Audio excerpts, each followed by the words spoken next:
우상호 주임 정무수석하고는 이분은 이제 정치를 하면서도 늘 대화 타협을 해요. 그래서 이제 상대가 어느 진영이 되더라도 그 대화를 늘 좋은 의미로 성사를 잘 시켜요. 파국을 만들지 않는 거예요. 지금 대통령 추천 몫에 헌법재판관 두 자리가 공석이 됐지 않습니까? 그러면 복수의 후보를 잘 발표를 안 해요. 그냥 두 명을 지명을 합니다. 근데 이렇게 복수의 후보를 아마 이제 여론에 좀 던져본 게 아닌가 싶은 생각이 드는데 여론 반응이 썩 좋지 않아요. 그래서 저는 그 이승엽 변호사 카드를 고집할까 싶은 생각이 있습니다. 본인도 굉장히 부담스러워하는 면이 있고 이재명 대통령의 사건을 많이 변호를 했어요.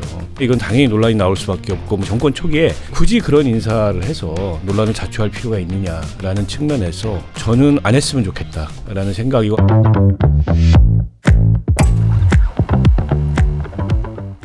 우리 정치 잘 좀 부탁드립니다. 여의도를 부탁해입니다. 오늘 방송에는 김성태 전 국민의힘 원내대표 나오셨습니다. 안녕하십니까? 예, 안녕하세요. 박원석 전 정의당 의원 나오셨습니다. 네, 안녕하십니까?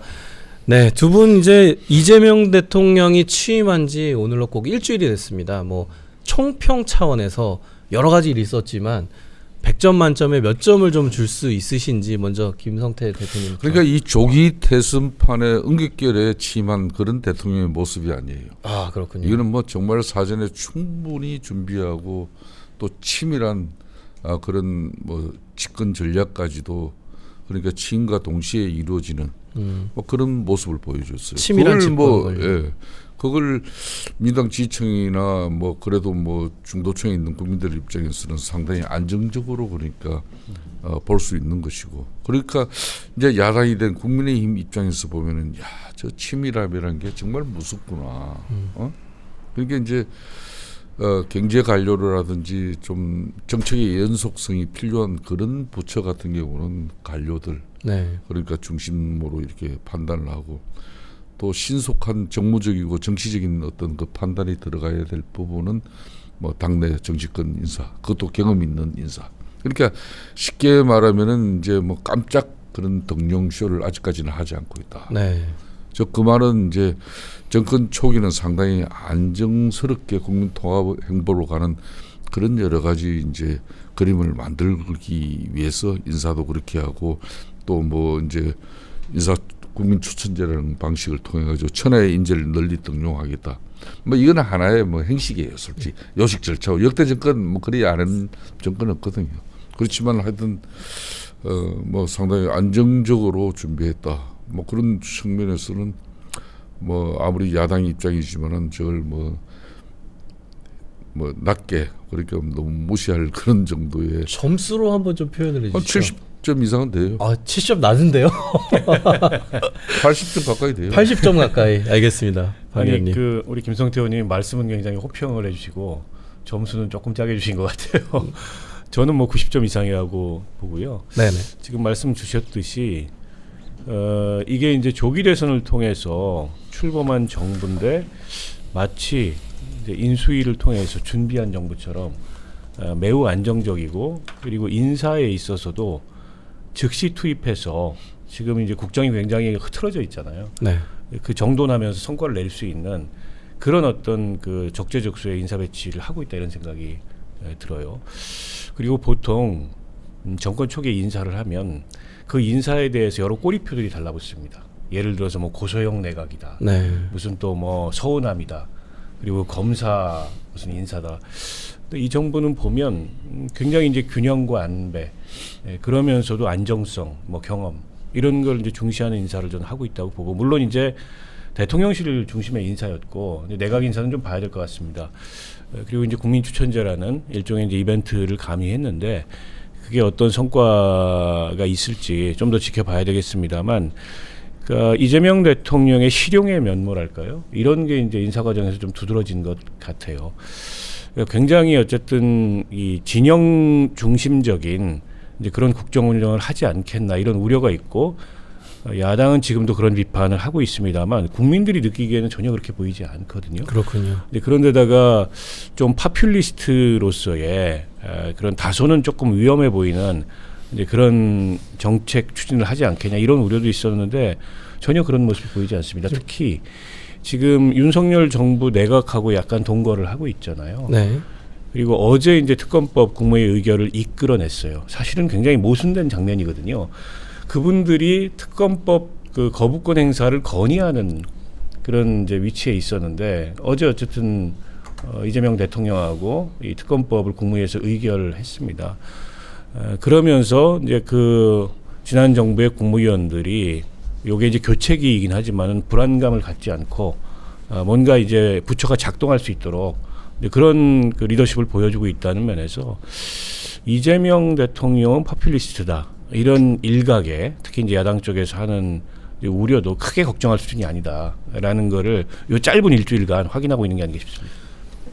네, 좋은 호평을 해주셨는데 사실은 이번에 가장 좀 돋보이는 게 인사에서 조금 평가들이 보수 진영에서조차 지금 호평들이 나오고 있는데 뭐 정치인들이 전면으로 부각하는 부분이 뭐 후진이나 다음 주자들을 키운다 뭐 이런 칭찬도 좀 나오는 것 같고요.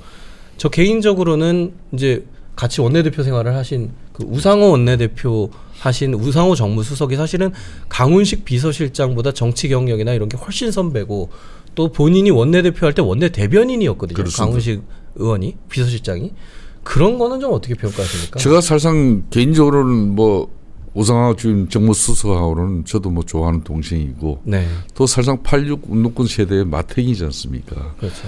뭐 저도 노동운동 오래 하면서 또 한편으로는 노동운동 측면에서는 후배고 뭐 그래서 상당히 애정도 많이 가지고 있는데 이분은 이제 정치를 하면서도 늘 대화와 타협을 해요. 네, 그래서 이제 상대가 어느 이제 뭐 진영이 되더라도 우상호 이제 원내대표 입장에서는 그 대화를 늘 좋은 의미로 성사를 잘 시켜요.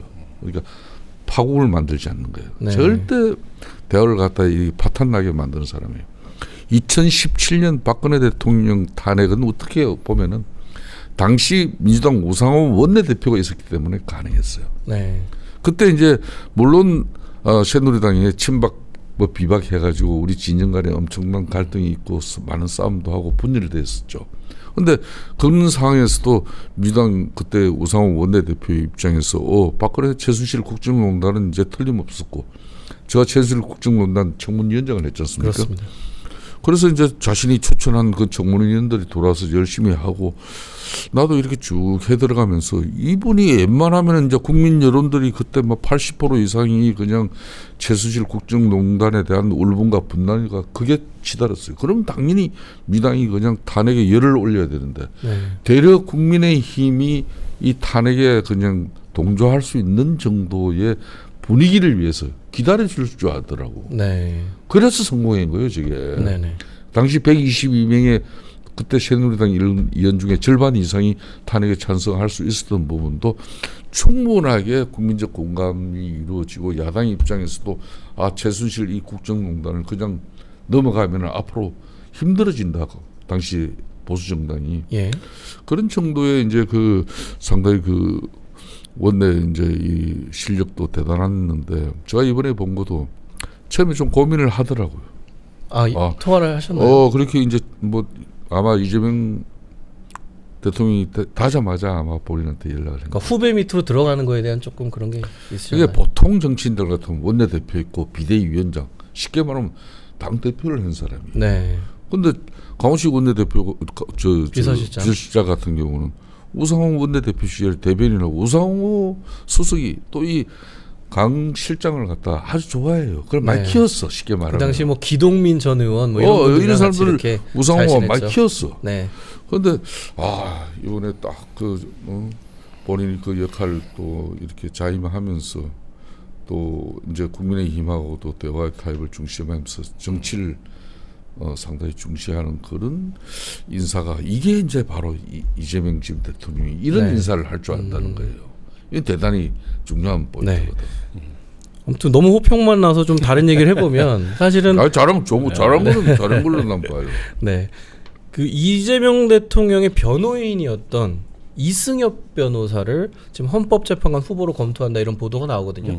여기에 대해서는 좀 비판적으로 봐야 되지 않을까요? 어떻게 보십니까? 논란이 당연히 나올 수밖에 없는 대목이고요. 네, 보통은 지금 대통령 추천 몫에 헌법재판관 두 자리가 공석이 됐지 않습니까?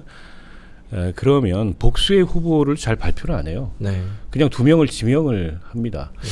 근데 이렇게 복수의 후보를 아마 이제 여론에 좀 던져본 게 아닌가 싶은 생각이 드는데 여론 반응이 썩 좋지 않아요. 그래서 저는 그 이승엽 변호사 카드를 고집할까 싶은 생각이 있습니다. 본인도 굉장히 부담스러워 하는 면이 있고, 근데 이분이 헌법재판관을 할 만한 경력이 없느냐 그건 아니에요. 네.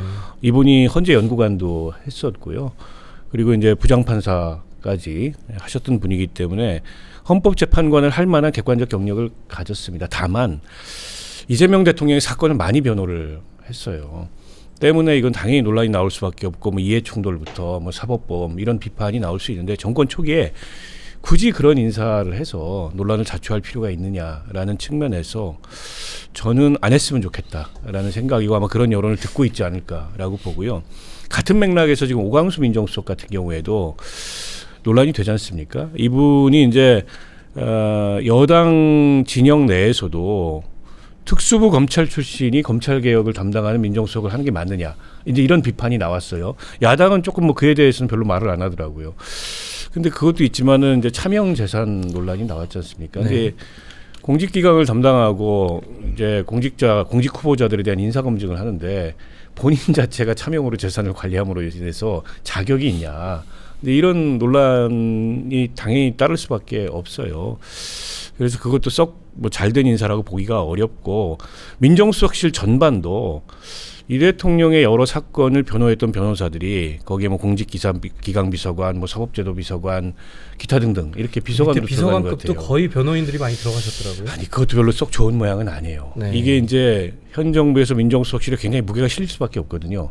사정기관을 다 총괄해서 관리하는 데다가 또 공직 후보자 인사 검증도 해야 되고 무엇보다 이제 검찰개혁, 사법개혁 이거 이제 컨트롤 타워가 될 텐데 전부 이게 이재명 대통령 변호사 출신들로 구성하는 게 맞느냐? 그러면 이게 이제 일종의 친정 체제를 강하게 구축하는 건데 혹여 다른 의도가 있는 게 아니냐? 이게 이제 어떻게 보면 민정수석실이라는 게 정권의 칼이거든요. 과거에는 검찰도 그랬고 그런 의도가 있는 거 아니냐 이런 이제 오해까지 부를 수 있기 때문에 저는 여러 가지 인사에 대한 호평이 따르지만 이 민정수석실 인사만큼은 제가 보기에 좋은 점수를 주기가 어렵다라는 생각입니다. 지금 뭐 우리 김성태 대표님이 하셔야 될 말씀을 다 해주셨기 때문에 네. 약간 다른 걸 하나 여쭤보겠습니다. 네. 아까 살짝 언급됐지만 그 장차관 국민 추천제 있지 않습니까? 사실은 이게 굉장히 뭐 아까 포퓰리스트의 면모가 없다고 하셨지만 좀 그런 거일 수도 있고 또 국민 추천으로 뭔가 장차관 후보자가 장관 후보자가 나왔을 때 또 국민의힘이 약간 저항하기 어렵게 만드는 측면도 있고 또 되게 기술적이면서도 고도의 정치 행위 같다는 느낌이 들거든요. 맞습니다. 어떻게 보십니까? 이건 고도의 정치 행위예요. 네. 그러니까 이제 하나의 행식적이고 요식적인 그런 뭐 퍼포먼스는 되는데 뭐 일정 부분 그래도 진정성도 담겠죠. 네. 근데 이제 이런 뭐 그럼 여기 국민 추천제를 통해서 많은 사람들이 지금 저 주변에도 뭐 이거 해야 되냐고 그럼 당신 그러니까 흔히 말하는 보수 진영의 많은 전문성을 가진 인사들도 여기 해보려고 그러더라고요. 아니 노동부 장관으로 우리 김성태 원내대표님 추천되는 거 아닙니까? 아니 모르겠어. 하여튼 그런 하여튼 제가 오늘 그 인사 이야기가- 진짜 홈페이지에 들어가서 박 의원님이 추천하시고. 아니 그래서 이제 일이 보면은 문제는 저런 걸 시도한다는 그 자체가 변하죠. 예. 그래서 시도 이게 자체가 좋다. 뭐 때로는 행식적이고 요식적인 절차가 될 수도 있지만 사실상 전임 뭐 윤석열 정권이나 문재인 정권 그 전에 박근혜 정권 다 MB 마찬가지지만은 쉽게 말하면 공공기관장 인사 하나 공모 떴다. 그러면 이미 사전에 통지를 하고 내락이 다 끝난 사람을 그 여러 사람 중에 N분의 1로 참여하는데 그 나머지 10명 중에 9명은 덜러리가 되는 거예요. 그 신용이거든. 네. 근데 그런 식으로 가면 안 된다는 거지. 그걸 안 하는 전제가 국민 추천제의 그 인사 도입. 저게 이제 바로 국민 주권 정보로서 뭐 그 이미지를 만들려고 하기 위해서 저런 인사 지금 방식을 채택한 건데 지켜봐야죠. 의미와 취지를 살려면 좀 후 노력이 좀 필요하겠네요. 이게 그 문재인 정부 시절 초기에도 똑같은 그 이벤트가 있었습니다. 네. 그때 뭐 장관 추천제도인가 이름이 그랬어요. 예. 네. 근데 그걸 통해서 임명된 장관은 없었어요. 그래서 네. 이게 실질적인 이게 효과가 있는 거냐 이제 이런 회의론도 나왔는데 이제 이번에 다시 그 카드를 꺼내 든 건 이재명 대통령이 당대표 시절부터 지지자들의 효능감을 굉장히 중시합니다. 그게 이제 정치의 동력이다 이렇게 보거든요. 그걸 좀 확장해서 이제 국민적 효능감을 이 국민 추천제를 통해서 인사에 관철시키겠다 이런 의도인 것 같아요. 근데 이게 자칫 잘못하면은 조금 이제 좋지 않은 방향으로 빠질 수도 있어요. 예를 들어서 검증에서 문제가 생겨서 탈락할 만한 사람을 국민 추천이라는 이름으로 뭉개고 갈 수도 있습니다. 네. 그러면 이게 이제 야당에서 강하게 반발하고 이제 정쟁의 소재가 되죠. 저 그렇게 가지 않기를 바라고 이미 저는 특히 이제 장관 후보자들은 2배수, 3배수 정도의 리스트가 있다고 봐요. 그냥 백지에서 국민 추천제 이렇게 절대 안 합니다. 왜냐하면 검증을 해야 되기 때문에 짧은 시간 내에 그럼 미리 지금 이제 검증도 어느 정도 들어가고 있을 거예요. 그리고 검증 동의도 다 받았을 거고 때문에 이런 이제 이 정권 내부에서 이 염두에 두고 이제 후보로 둔 인사와 국민 추천을 통해서 지지자들이나 국민들의 효능감을 이 얻을 수 있는 그런 인사가 맞물린다면 시너지가 나잖아요. 이제 그런 효과를 좀 노린 게 아닌가 싶고요. 그러니까 일주일 추천을 받지 않습니까? 이게 무한정 받는 것도 아니고. 그래서 어느 정도 이제 준비된 그 추천 대상 인사들도 저는 있을 거라고 물론 이런 게 생기면 자가 발전 엄청 합니다. 네. 자기가 이제 지지자들 동원해 가지고 나를 추천해 달라. 무슨 추천위원회도 만들고 벌써부터 그런 움직임이 있는데 그건 이제 뭐 생길 수 있는 부작용으로 다 감안하고 아마 이걸 하지 않을까 싶고 단기간에 아마 어마어마한 추천이 들어올 가능성이 높아요. 그게 네. 뭐 몇십만, 뭐 더 나가서는 뭐 100만, 뭐 이런 이제 숫자로 나타날 수도 있는데 그게 어떻게 보면은 이 초기에 국정 동력을 만들어가는 하나의 방편일 수도 있죠. 그렇겠네요. 예. 맞습니다. 그 국민들이 많이 참여했다라는 것 자체가 좀 국정 동력이 될 수 있겠네요. 그럼요. 예. 네. 요거 하나만 좀 뭐 여쭤보고 좀 넘어가 보겠습니다. 이게 사실 좀 가늠이 잘 안 돼서 그러는데요. 지금 민주당 원내대표 선거 김병기 서영거 의원 그 이쪽에는 이렇게 여쭤보세요. 누가 되는 겁니까? 아니 근데 잘 모르겠어요 진짜로. 이번에 그걸 몰라요? 아니 이번에 그게 네. 들어왔지 않습니까? 제가 누가 됩니까 그러면? 김병기 의원이 됩니다. 그 좀 근거를 좀 설명해 주시죠.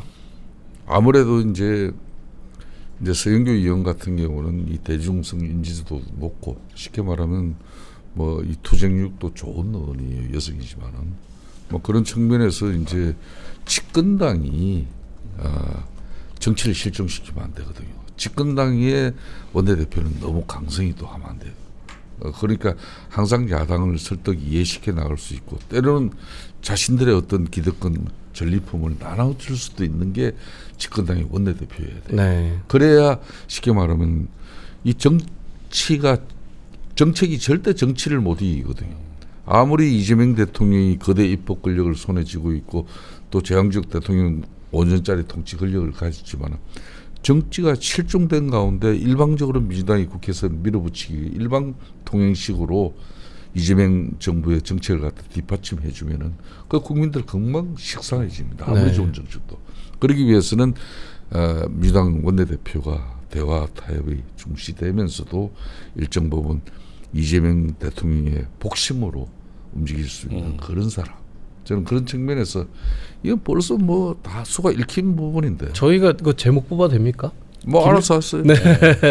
어떻게 보십니까 이런 평가에 대해서? 아니 이제 저런 아니 얘기를 그 대신 그 제목을 뽑기 전에 네네. 서영교 의원 대단히 좀 훌륭한 사람. 그거는 뭐 저희가 그런데 전투력이고 근데 서영교 의원은 스타일은 민주당이 야당일 때 야당일 때 스타일이다. 가장 책임져요. 네. 저는 그런 측면에서 지금 이제 집권 여당으로서 정치를 가장 중시해야 될 그런 측면이면 그것도 절대 입법 권력을 가진 민주당의 사령탑이란 말이에요. 네. 이 이제 국회 입법 권력이 민주당이 절제되지 않으면은 엄청 힘들어져. 그런 측면에서 김병기 의원 같은 경우는 국정원도 있었기 때문에 국가안보 외교적인 측면이나 이 사회 기강 질서 전반을 보더라도 이게 얼마나 독주가 위험한지 알고 있어요. 그렇기 때문에 저 양반은 국회 민주당 중심의 뭐 거대 입법 권력을 손에 쥐지만은 일정 부분 절제할 수 있겠다. 네. 이런 생각이에요. 그렇군요. 이제 뭐 지금 일리 있는 말씀을 해주셨고, 네. 근데 저 얘기를 제가 하면 서영교 의원한테 전화가 올 수 있기 때문에 네. 저는 잘 모른다고 얘기를 드리겠습니다. 그런데다가 이번에 이제 기존 정당에서 어디에도 없던 룰이 들어갔잖아요. 그렇죠. 권리당원 20%. 이게 네. 큰 변수예요. 그게 의석으로 따지면 34석 정도의 비중을 갖는다고 하는데 물론 지금 이제 권리당원들의 판단 기준은 하나일 겁니다. 이재명 정부 초기에 누가 대통령의 이 국정에 관한 그 철학과 의지를 잘 그 서포트해서 원만하게 국회를 운영할 적임자인가, 이 기준으로 판단을 할 거예요. 근데 이제 각자 내세우는 면이 조금씩 다르죠. 이제 서영교 의원은 이제 친화력과 대중성 이런 걸 내세우는 거고, 네네. 이제 김병기 의원은 이제 본인 출신답게 어떤 뭐 전략, 모사, 뭐 신모원녀 이런 걸 내세우는 거잖아요. 일장일단이 저는 있다고 봅니다. 그 사이에서 어떤 결정이 이루어지겠죠. 근데 원내대표 선거는 정말 맞추기가 어려워요. 예, 맞습니다. 당대표 선거보다 더 어렵습니다. 그 의원들 개개인의 속마음이나 의원들과 또는 원내대표 후보들 간에 그런 이제 친소관계 이런 거를 다 파악하기가 어렵기 때문에, 그러나 이제 집권 초기의 특성상 의원들도 본인이 뭔가 이게 친한 의원이, 친한 그 원내대표 후보가 있어도 판단의 기준은 그런 걸 거예요. 이재명 정부의 성공적인 국정을 운영을 위해서 첫 원내대표가 누가 중요한가. 거기에 저는 어느 힌트가 어느 정도 담겨 있을 수 있다고 보는데, 근데 좀 몇 가지 변수도 좀 생긴 것 같아요. 네. 김병기 의원 무슨 아들 국정원 취업 관련돼서 뭐 외압 논란도 지금 생겼고, 어제 보도가 나오더라고요. 예, 근데 그건 뭐 그렇게 큰 변수가 되지는 않을 텐데 소소하게 부동표에는 영향을 좀 미칠 수가 있겠죠. 뭐 이제 곧 결과가 나올 테니까 지켜보면 될 것 같은데, 큰 차이는 없어요. 두 분 다 친명이고, 예. 원내 기조에 뭐 별다른 이제 서로 간에 기조의 차이가 있는 게 아니기 때문에 아마도 뭐 그 누가 원내대표가 돼도 초기 기조는 크게 달라지지 않을 거다. 그 뭐 대통령과 대통령실이 결정하는 거죠. 저도 이제 좀 예상이 좀 안 돼서 여쭤봤는데 두 분이 좀 명쾌하게 또 풀어주신 것 같아서 잘 알겠습니다. 감사합니다.